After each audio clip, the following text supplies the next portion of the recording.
Hi everyone, this is Jennifer Pionk with A Crocheted Simplicity, and in this video we're going to talk about gauge.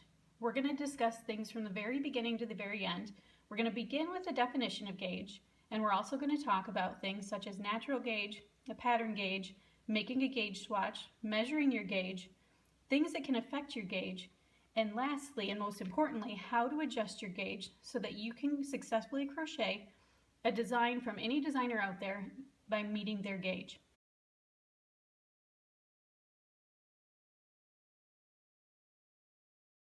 Let's begin by talking about the definition of gauge. The definition of gauge is the number of stitches per inch and the number of rows per inch of a specific area when you use a specific yarn and a specific hook. For this swatch that I made, I used a medium worsted weight yarn and a G 4mm hook. And we'll go over more about measuring gauge later, but this is my natural gauge. And my natural gauge is about 12 stitches per 3 inches and about 14 rows. So now let's talk about natural gauge.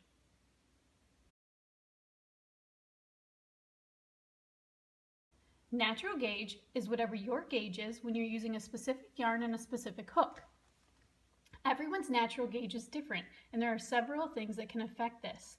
Things such as the way we hold our hook, the tension you apply to the working yarn while you're working. If you lay it loosely in your hands, you may have a looser tension. If you wrap it around your fingers, you may have a tighter tension. There are all sorts of different things that affect this. My friend Pam with Sincerely Pam put together a great blog post where she invited several different crocheters, and she asked them each to crochet a swatch using the same yarn and the same hook, and asked them to measure them and take pictures. So she has a great visual with all these different crocheters' samples to show you just how different everyone's natural gauge is. I'll post a link, and then you can see it in the blog post. I'll post a link on the video. But it's a great post and worth a quick read.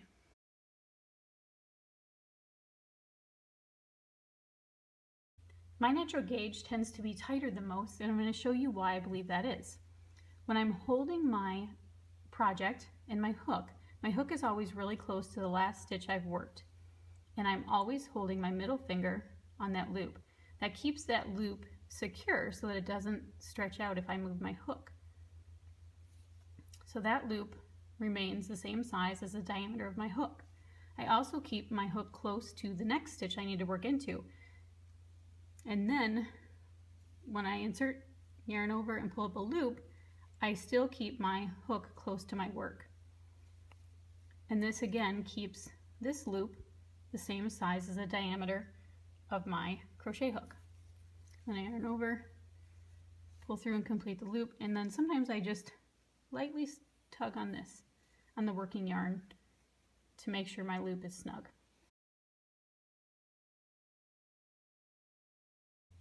Now let's talk about making a gauge swatch. When you open up a crochet pattern, you'll find that gauge is typically given in 3 inches or 4 inches. Sometimes it'll be smaller, such as 1 or 2 inches, sometimes larger as 6 inches. It really depends on the design and the project that you're working on. Now, there are many that say to make a proper gauge swatch, you should make a gauge swatch that is 12 inches wide by 12 inches tall. And I think, and I'm sure most of you agree, that that's kind of excessive. Unless you're a beginner. If you're a beginner and your tension is all over the place and you're really loose to begin with and then you tighten up and then you're loose again, then I think that creating a larger gauge swatch, such as 12-inch square, will be beneficial to you. However, if you've been crocheting for a while, or even not, and you have a nice even tension, I believe a 6-inch or maybe even 8-inch gauge swatch is perfectly fine and sufficient to check your gauge against a designer's pattern. Now it's time to talk about measuring your gauge on the swatch that you just made. So this is a swatch that I made, and it's about 7 inches wide and approximately 4 3/8 inches tall. Now, when you measure your gauge, you should measure in the centermost portion of your swatch. So find the outside edge of a stitch, whether it be the front side or the back side of a stitch. It doesn't really matter. They should be the same width or very close. And mark it. Some people like to use pins to keep their swatch from moving. And then count how many stitches you have in a specific increment. I'm going to go with 3 inches. So we have 1, 2, 3, 4, 5, 6, 7, 8, 9, 10, 11, 12.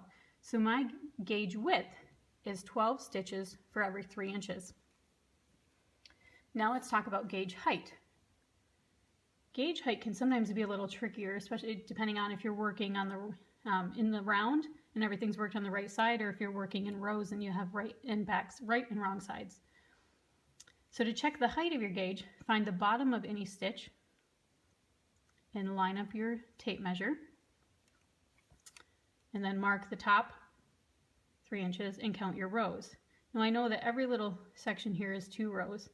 I have 2, 4, 6, 8, 10, 12, 14. Now when I get to the top here, I'm just a hair under 14 inches because the top of my 14th row is really inside these loops of that next row. So I'm really close to 14 rows. So for all intents and purposes of this video, I'm going to call it 14 rows. So my gauge would be 12 stitches wide by 14 rows high equals 3 inches.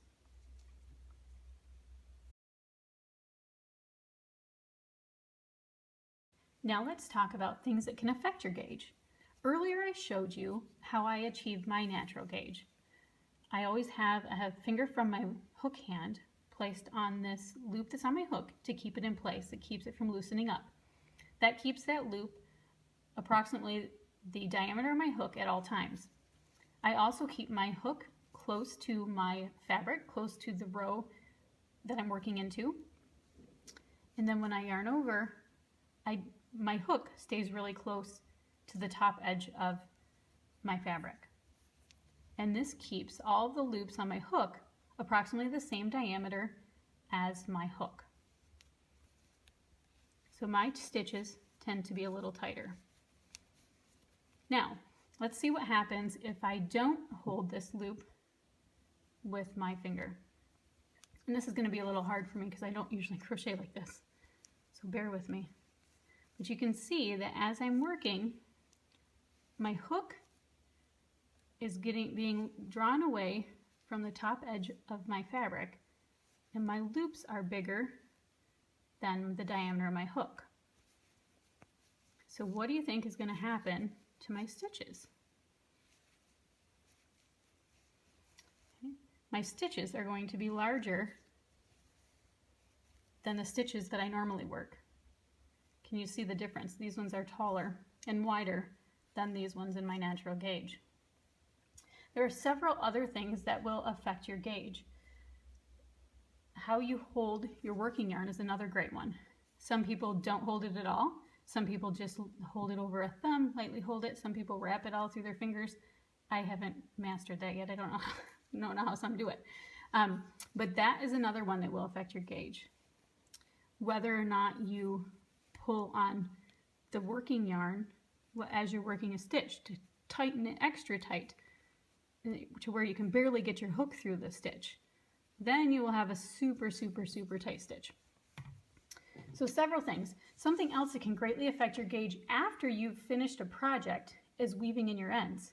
So let's say we were doing different rows of all different colors. So we had to cut our yarn at every row. We had all these ends to weave in. Now let's say this square was a back panel for a sweater, and you wove in all your ends, and when you did, you pulled too tight on the ends. Pulling too tight on the ends can affect your gauge and cause the back panel to shrink. And then when you try your sweater on, it's too tight and you wonder why. Typically you can just loosen up those ends and you're okay. But that's one more thing. Weaving in the ends can greatly affect your gauge.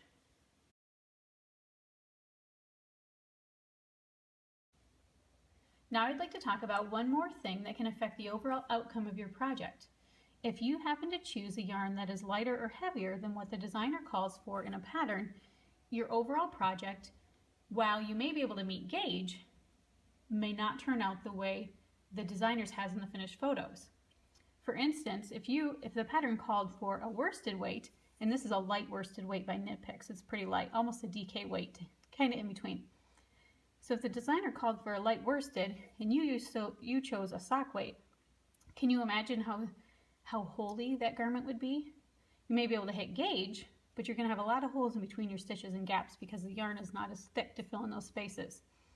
And vice versa. If it calls for a sock weight and you try to make a pair of socks out of a worsted weight using that same pattern and that same gauge, you're going to have a really stiff sock because your stitches are going to be so tightly crocheted that sock's going to barely be able to bend. This is a huge mistake that I made in the beginning. I would go to the store and I would choose yarn based on color, not based on weight, before I knew what I was doing. And in that first month, I would make hats and baby hats, and they wouldn't fit. And they barely fit my daughter's really small dolls. And then I quickly found out that was why. It's because I was not using the proper weight or anything close to it that the designer had called for in the pattern. So lesson learned. Another quick tip worth mentioning is that all yarns are not created equal, even if they are the same category. So take these number 4 worsted weight yarns. They're all listed as a worsted weight 4. However, move them over, you can see they vary in widths. So the first is of Kieran Simply Soft. This is a pretty light worsted weight yarn. Hobby Lobby, I love this yarn. This is more of a medium. And then we have Red Heart with Love, and this is more of a heavy worsted weight yarn. So even choosing between these 3 can affect your finished project. So it really depends on the project you're choosing and as to how much of a difference this really makes.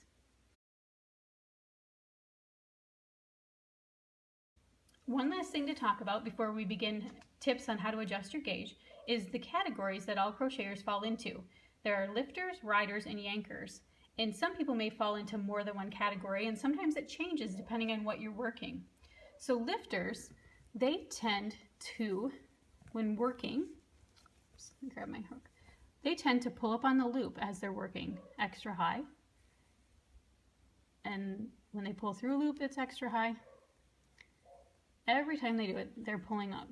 That's why they're lifting. Okay? Their stitches tend to turn out taller than others. So this mostly affects their gauge height. Then we have the riders. You could probably guess which one I am.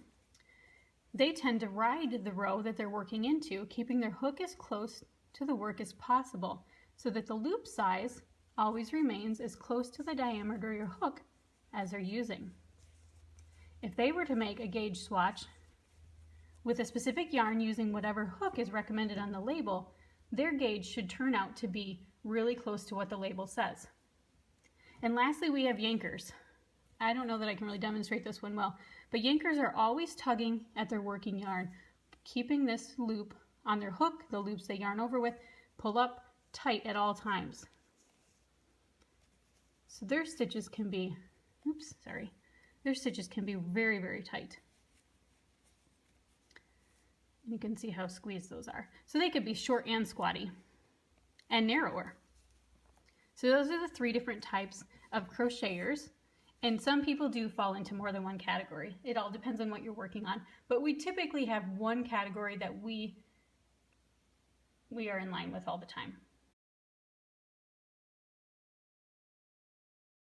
We've finally gotten to the point where we can talk about ways to adjust your natural gauge so that you can meet the gauge that the designer has specified in a pattern of something you'd like to crochet. So after you've made your gauge swatch, if you've measured your gauge and your gauge is narrower or wider and shorter or taller than what the designer calls for, adjusting your gauge might be as simple as changing hook size. If your gauge swatch turns out too large, you can go down a hook size, maybe 2, and re-swatch. If your gauge is too small, then you may need to go up a hook size or 2 and make a new swatch and then remeasure. Now, after you've done all that, if your gauge swatch is still off, let's say your gauge swatch is too short. You've finally got to meet the width, but you can't get the height. There's a simple way to do that, and I'm not sure if you've heard of it before, but there's a technique called the golden loop, and I'll show you really quickly how that's done. Basically, the golden loop is insert your hook into the next stitch, yarn over and pull up a loop. This loop here is what's referred to as the golden loop. You can change the height of your stitch by pulling that loop up higher than you normally would. Here, let me show you with a double crochet. We can make it taller. So if I raise that loop up really tall before I yarn over to start completing my stitch, it can really raise the height of my double crochet. Let me work a couple of my natural ones first and show you how that's different in height. Okay, so here are 3 of my natural ones. Let's try it again. I'm going to pull up on that golden loop almost to the height of my previous stitch before I yarn over to start completing the double crochet. Now, can you see the difference between the one I just worked using the golden loop method versus the 3 I used with my natural gauge? So that's a pretty cool way, an easy way to adjust the height of your stitch when you don't need to adjust the width. Now let's talk about adjusting the width of your stitch, or the width of your gauge. And that's another simple method. To adjust the width, the easiest way to adjust the width is to pull up on the loop that's on your hook before working into the next stitch. And after you create a stitch, pull up just a little bit more, or yank it, as we discussed earlier, before working in the next stitch.